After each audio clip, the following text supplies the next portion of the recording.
Hey everybody, so look on the screen. This video is about Allisha Watts. Seemed to have her life together. She obviously had a boyfriend, which I would deem as a dusty, deadly boyfriend. She had a boyfriend, and her life came to an end. Let's check out these two news reports. It's also going to include the criminal history of the boyfriend who has been suspected and arrested for the murder of Allisha Watts. Rest in peace. This will be part A, and then please stick around for part B, which will be a separate video. And in that video, we will have the commentary. I don't know what it's going to take, but it never ends. Check it out. They're also continuing to follow breaking news this evening after the body of Allisha Watts was found in Montgomery County today. Thanks for joining us here at 11 o'clock, a big day in news in the Charlotte area. I'm Molly Grantham. Montgomery County Sheriff's deputies say Allisha's body was found in Montgomery County behind a cemetery. This is 70 miles from where she was last seen in Charlotte. You might remember Watts was last seen July 16th in northeast Charlotte at the home of her boyfriend, James Dunmore. Her vehicle was later found 2 days later at an Anson County DMV. Now, the Montgomery County Sheriff's Office says Dunmore has now been arrested and charged with murder. This is video we did get of him being led in handcuffs into the police department. This was this big moment, Dunmore being walked into the jail, in fact, in handcuffs. And tonight we're continuing our team coverage of the discovery of Allisha's body, from the latest from investigators to the family's reaction to digging deeper with domestic violence experts. But first, let's start with Carly Haynes, who is in Montgomery County tonight, where Allisha's body was discovered. A bouquet of flowers marks the spot Allisha Watts was found today. Now, we still don't know what led deputies to search this area. Now, family and friends are holding out for justice. A month and a half's long search for Allisha Watts coming to an end on Thursday. It wasn't the ending family and friends wanted. My friend did not deserve this at all. At all. She was such a good person. And she did so much for this community. And I just don't understand why. The Montgomery County Sheriff's Department says they found Watts' body near a cemetery in the small town of Norman, just 20 minutes away from where Watts lived in Moore County.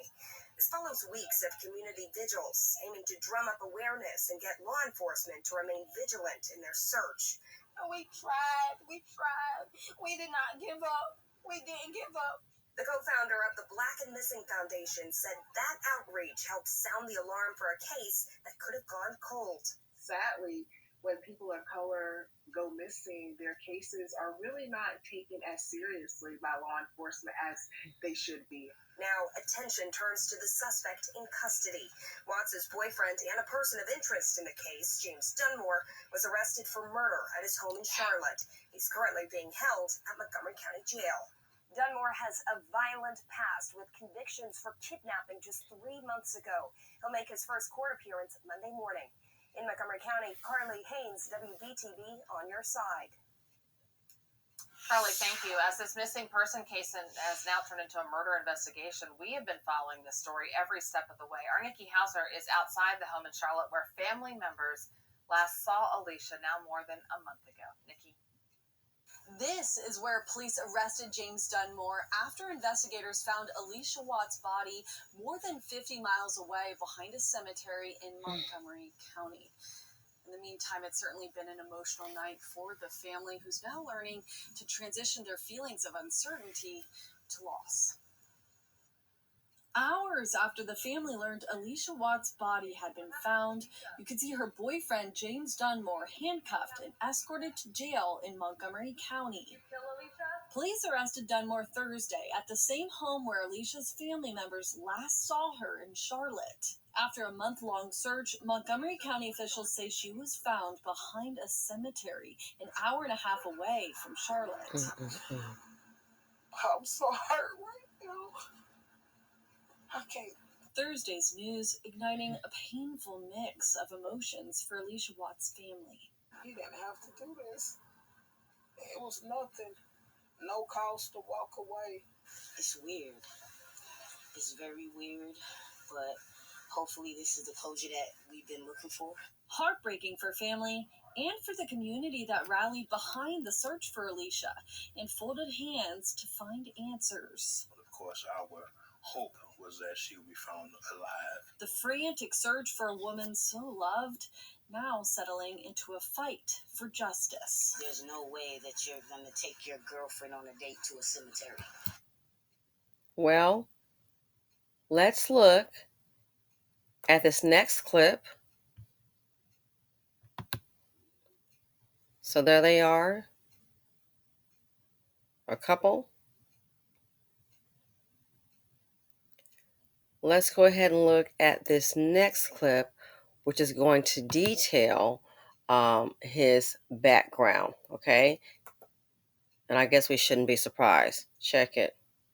New details this morning on the violent criminal history of missing Allisha Watts' boyfriend. Watts is last seen with James Dunmore here in Charlotte back on July 16th. And now, documents obtained by our news partners WRAL show Dunmore had abduction and assault convictions in Virginia. Wake Up Charlotte's Richard Devay now live for us this morning. Richard, another candlelight vigil taking place tonight as the search now enters its third week. Yeah, absolutely correct, Ben. That will be held tonight in Moore County. Locally here, you can understand how family and friends of that missing woman are more concerned after these new revelations about the person that she was dating. New details about the man Allisha Watts was dating and last seen with before she went missing more than 2 weeks ago. According to her family and friends, Watts hasn't been seen or heard from since July 16th, when she was last seen with James Dunmore as they left in her black Mercedes SUV heading to a comedy show. Dunmore later found alone in that SUV outside a DMV office in Anson County.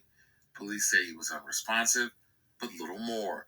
Now WCNC has learned that Dunmore has a violent criminal history, including convictions for abduction, stalking, and assault and battery. The abduction charge from 2003 carries a maximum prison sentence of 5 years.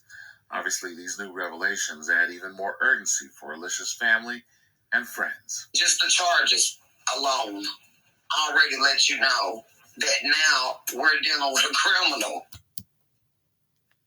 Exactly. This concludes Part A. Please stick around for Part B, the commentary.